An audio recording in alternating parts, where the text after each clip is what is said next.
Čo ak vám poviem, že už dnes máme na dosah technológiu, ktorá by vedela vyliečiť všetky choroby? Posunúť ľudský intelekt ďaleko za hranice bežnej geniality. Priniesť nesmrteľnosť alebo pomôcť s osídlovaním cudzích svetov za hranicami našej slnečnej sústavy. Neklamem. Táto technológia je skutočne tu. A pokiaľ si myslíte, že ide o umelú inteligenciu, ste na omyle. Aj keď neúplne. ENIAC. Prvý plne elektronický počítač skonštruovaný v polovici 40. rokov 20. storočia. 15x9 metrov spotrebujúc energiu primeranú svojim rozmerom. Vďaka svojej zložitosti dokázal vykonať až 5000 operácií za sekundu. Na svoje obdobie ohromne výkonný stroj, no dnešným štandardom sa nevyrovná. iPhone 13 je miliónkrát výkonnejší a dokáže vykonať miliardy operácií za sekundu. Okrem toho sa iPhone skladá len z niekoľkých mikročipov a funguje na malú batériu, na rozdiel od 17 000 vákuových trubíc, 70 000 rezistorov a 1500 relé, ktoré tvorili ENIAC. Technológia založená na silikóne sa vyvíja ohromným tempom a právom sa ňou píšime. iPhone je skvelý vynález, no svojimi spôsobilosťami zaostáva o milióny rokov pred technológiou, ktorú nevytvorili ľudia, no je všade okolo nás. Jej úplné pochopenie by bolo podobné k stretu s pokročilou mimozemskou civilizáciou, ktorá by posunula ľudstvo o tisícky a možno milióny rokov dopredu. Ide o technológiu živých systémov. Biotechnológia.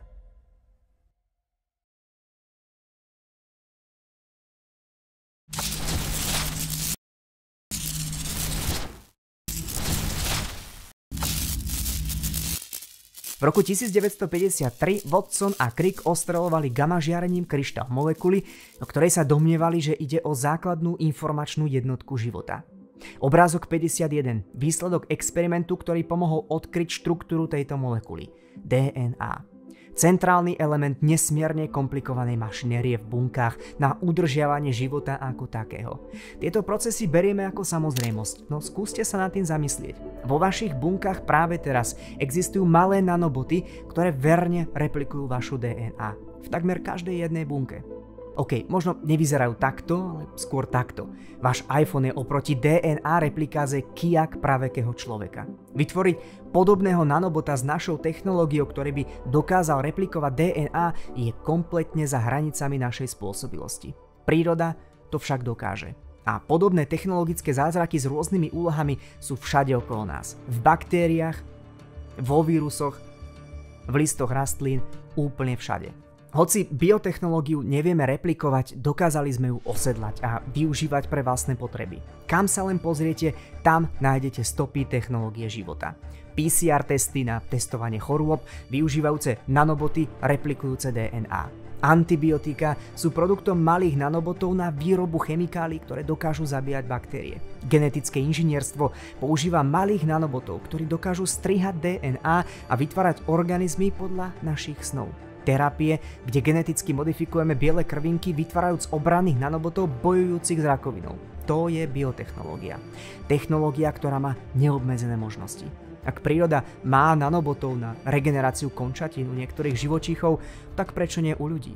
Ak má príroda nanobotov na zastavenie stárnutia, prečo by to nemohlo fungovať u ľudí? To je to, čo myslím neobmedzenými možnosťami. To je snaha biotechnológie. Podobne však ako s mimozemskou technológiou obmedzením je naša inteligencia. Mohli by sme vytvoriť nanobotov, ktorí budú robiť presne to, čo chceme. Problém je, že nevieme ako. Nanoboti života sú extrémne komplikované systémy za hranicou pochopenia ľudskou inteligenciou. Čo však použiť inteligenciu, ktorá nebude ľudská?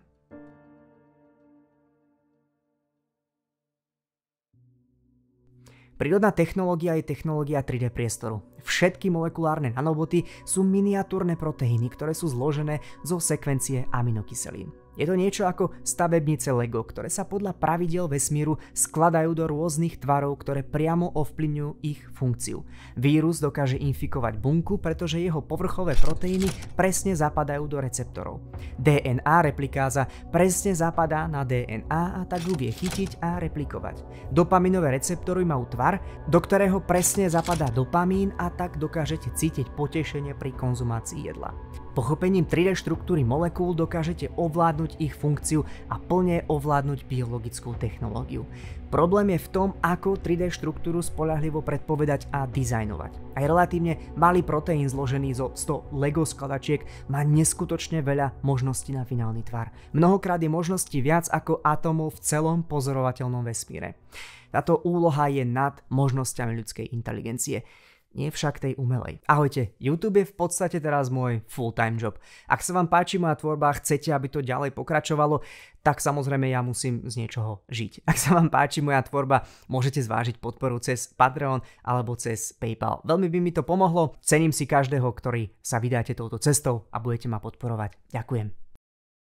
Ešte donedávna sa určovala štruktúra proteínov náročným a drahým spôsobom nazývaným kryštalografia. Určiť 3D štruktúru jedného proteínu môže trvať dlhé mesiace a stať stovky tisíc eur. V roku 2018 však prišlo k obrovskému prielomu. Od roku 1993 sa každé 2 roky konala prestížna udalosť známa ako kritické hodnotenie predpovedania štruktúry, skrátene CASP. Táto vedecká súťaž vyzvala týmy odborníkov, aby sa pokúsili predpovedať trojrozmerné štruktúry bielkovín na základe aminokyselinovej sekvencie. 3D štruktúry boli experimentálne overené, ale ešte neboli publikované. V roku 2018 sa CASP-13 poprvýkrát zúčastnil AlphaFold, revolučný systém umelej inteligencie vyvinutý spoločnosťou DeepMind. AlphaFold spravil poriadny rozruch. Kým druhý najlepší tím dokázal správne identifikovať štruktúry iba 3 zo 43 najnáročnejších bielkovín, AlphaFold ich úspešne identifikoval 25. V roku 2022 bol AlphaFold 2 sprístupnený verejnosti. Do 18 mesiacov od spustenia nástroja k nemu získalo prístup viac ako 1 000 000 výskumníkov vrátane prakticky všetkých popredných svetových biologických laboratórií. Predchádzajúce experimenty priniesli do databázy Európskeho bioinformatického inštitútu štruktúru približne 190 000 proteínov, čo je asi 0,1% známych existujúcich proteínov. DeepMind nahral naraz približne 200 miliónov štruktúr, ktoré predstavujú takmer všetky známe proteíny. Samozrejme, AlphaFold je len začiatok revolúcie. Predstavte si, že rovnako ako máme dnes ChatGPT na generovanie textu, DALL-E na generovanie obrázkov, by sme mali aj generatívnu umelú inteligenciu na nanobotov prírody. Vygeneruj mi aminokyselinovú sekvenciu, ktorá sa poskladá do enzymu, ktorý dokáže vyhľadať HIV vírus v DNA, vystrihnúť ho a vyliečiť pacienta. Sci-fi? Áno, ale možno nie na dlho. V roku 2023 vedci z univerzity vo Washingtone použili model založený na deep learningu na vytvorenie enzýmu, ktorý dokáže skonzumovať jednoduchú molekulu luciferín a vyrábať svetlo. Model bol natrénovaný na širokom spektre enzýmov známych ako luciferázy, ktoré sa vyskytujú napríklad v niektorých typoch medúz či svetojanských mušiek. Umelá inteligencia však enzym neokopírovala, ale podobne ako generatívna AI na tvorbu obrázkov, zobrala dostupné informácie a vyprodukovala 7500 unikátnych enzymov, ktoré sa v prírode nevyskytujú. Výsledkom bol nakoniec enzym LuxSit-1, žiarivejší a efektívnejší ako ktorákoľvek verzia v prírode. Pokrok, ktorý by bol ešte pred pár rokmi nemožný. Potenciál generatívnej umelej inteligencie je v takomto prípade neobmedzený. Napríklad Alzheimerova choroba je charakterizovaná ukladaním odpadových proteínov v mozgu, o ktorých sa predpokladá, že prispievajú k úmrtiam mozgových buniek. Možno by sa nám jedného dňa podarilo vygenerovať nanobotov, ktoré dokážu presne rozpoznať odpadové proteíny, rozložiť ich a zabrániť ďalšiemu rozvoju Alzheimerovej choroby. Už dnes dokážeme geneticky upraviť biele krvinky pacienta, aby rozpoznali rakovinové bunky a efektívne ich zničili. S ďalším pokrokom spoločne s AI možno dokážeme dizajnovať lepšie zmeny a účinnejšie zbrane a potenciálne rakoviny úplne vyhľadiť. Snahy však ďaleko presahujú len medicínske využitie. V roku 2016 vedci zverejnili objav baktérie Ideonella seikensis, ktorá má vo svojom repertoári špeciálneho PET nanobota, ktorý dokáže rozkladať PET plasty. PET plasty boli pre prírodu absolútne novým elementom, no napriek tomu evolúcia našla za pár desaťročí nástroj, ako rozkladať PET plasty a využívať ich ako zdroj energie. Rozklad PET plastov PET nanobotmi nie je dokonalý a výsledky reakcie sú chemikálie, ktoré sú stále závadné. No ak slepá príroda dokázala nájsť spôsob, ako aspoň čiastočne rozkladať plasty, čo by sme dokázali s riadeným dizajnom pokročilej umelej inteligencie? Baktérie, ktoré efektívne čerpajú CO2 z atmosféry, ktoré by pomohli s riešením klimatickej krízy. Geneticky modifikované plodiny, ktoré by pomohli s hladomormi v chudobných častiach sveta. Budeme schopní dizajnovať vlastných nanobotov a eventuálne celé organizmy. Približujeme sa k bodu, kedy budeme architektmi biologickej diverzity a pánmi života.